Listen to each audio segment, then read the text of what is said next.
Well, this week marks the one-year anniversary since our lives were turned upside down by the pandemic. And one voice that's been keeping us all calm during this time is BC's top doc, Dr. Bonnie Henry. And now with the help of her sister Lynn, she's written a book, Be Kind, Be Calm, Be Safe.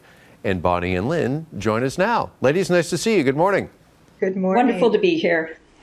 All right, Bonnie, the title of this book is also, of course, your motto, which is, I think, kind of become the unofficial mantra of the pandemic. Can you tell us, how did you come up with it?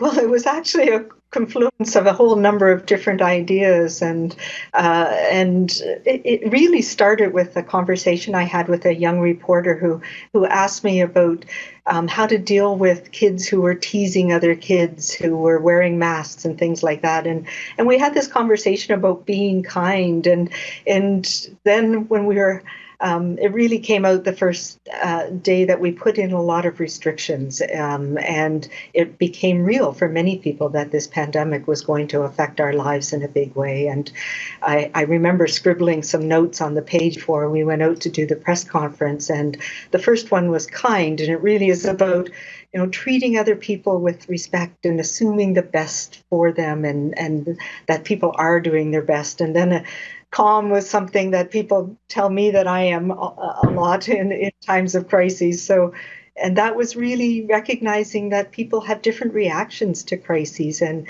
being calm was something that we could do to support each other, and then things would keep us safe. So it really was just ideas that came together at the last minute. Well, as you know, this has been one crazy year, and we hear that you've really only had 6 days off since this began. And is this correct? Lynn, I'm going to bring you in on this because your sister has 6 days off. And in that time, you convinced her to write this book. How did you manage that? Oh, well, I think Bonnie and I have a history, even from childhood, of sort of collaborating on what may seem at the beginning to be crazy schemes. In this case, because I had witnessed what she was doing in those first weeks of the pandemic and had started scribbling notes and following her around and sort of noting what she was doing. When I returned to Toronto after spending a month with her, that first month with her, I saw that I had what might be the beginnings of a book. And of course, then, as you say, the thing I needed to do was convince her that it would be a useful and worthwhile thing to do. Much to my surprise, Bonnie actually understood almost immediately what I was getting at, and Bonnie will have to say if this is true or not, but I think it felt like maybe a cathartic kind of idea for her to sit down and put her thoughts together to a framework that I had already developed. I mean, even though she had 6 days of vacation, it's not like she was going to turn her mind away from the pandemic that was happening. And in a way, this might have been a way of focusing some of her thoughts. Wow. Is that true, Bonnie? Was this a kind of a productive, helpful, a healthy outlet for you?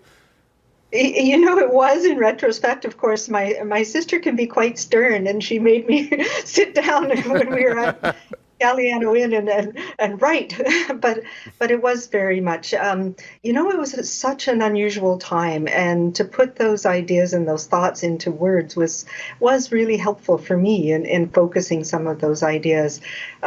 And of course, we had a little bit of drama in there. Lynn didn't tell you, but she also slipped and broke her arm during that week. So it's a miracle that we actually got this stuff written at all. Well, Bonnie, you have made decisions for BC residents, but also for the rest of Canada. You've really been ahead of it all, and bravo to you, because we've talked about you so many times on this show, but those decisions have come at a cost. We know the security issues you have faced, along with many other top health officials across the country. Lynn, before we get back to you, Dr. Henry, Lynn, from a sister's perspective, what was that like watching that kind of all unfold around her? Well, I I didn't know about the security issues at first. Bonnie never, typically I will say she doesn't complain, and she didn't mention that she was having any sorts of issues. But when I flew, we had a long arranged a trip on March 12th for March break for me to spend a week with Bonnie in Victoria. So I flew into Victoria on March 12th. And when I arrived, I mean, of course I was aware, as we all were, that the world was changing. But seeing Bonnie, the first thing I saw was that she was exhausted. She'd been doing already these regular press briefings since January, and so even in early March, she was exhausted. She actually said to me, "You know what, the whole time I'm here, you might as well just imagine me with a big V on my forehead for virus. I'm not going to be able to think about anything except the virus." And then, in fact, it was a neighbor of hers who told me that that there had been some threatening calls, and that the police had to sort of step in and help with some security issues. So Bonnie didn't tell me that, but it was very alarming to hear. At the same time, I know it's not entirely surprising, and as Bonnie will say, when people get anxious or afraid, sometimes they act out in these kinds of ways. So I think she herself was far more prepared for it than I was as her sister. Yeah, these are big decisions. There are at times unpopular decisions. And as Carolyn mentioned, Bonnie, some of those decisions, have really kind of set the tone for the entire country that you've made. So just wondering, just how stressful has that been? And have you ever questioned whether or not this has all been worth it and worth the risk? Of course. I mean, I question every time we have to make those decisions. And it's one thing about public health is we don't make these decisions alone. I have a very strong team of public health officers here in the province and across the country, and we support each other, but we also talk through all of these things. But I'm very, very aware of the impacts that these decisions have had on many groups, particularly our seniors and elders, and on young people. And I worry a lot about young people and the last years of high school and early adulthood and the challenges that this year has brought for them. But this is my work. This is the world that I signed up for, and at least I know that we have this support of public health officers across the country and around the world, and that makes all the difference too. I do worry about my mom. My mom gets really worried when she sees these things. Well, I tell her never to read the comments on TV.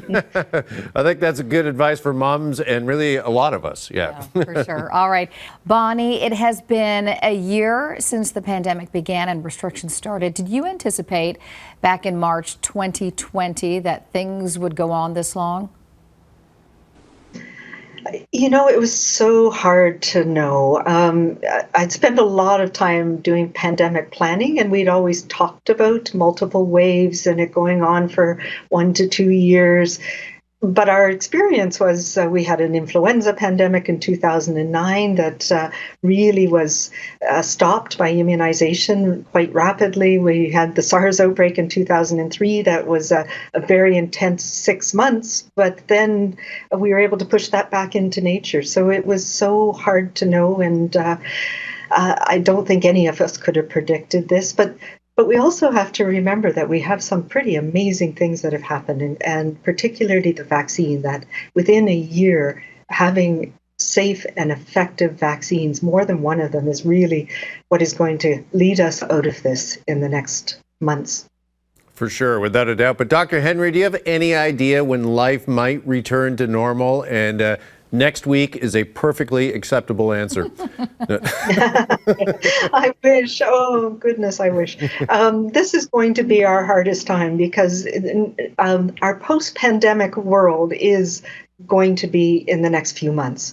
But it's going to depend on us being immunized and protecting people, and particularly, protecting those most at risk. And that is starting now across the country, and it's ramping up. It was so discouraging at the end of January and February when the vaccine dried up for a while, but we're back on track now.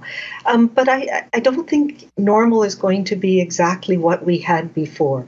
There are so many things that have been shown by this pandemic, to the inequities that exist, the impact that has been so hard on some populations more than others, particularly on women, on racialized populations, on people that we rely on a day-to-day basis. So and I think the other really important thing is I think this virus is going to be with us for many months, maybe years more.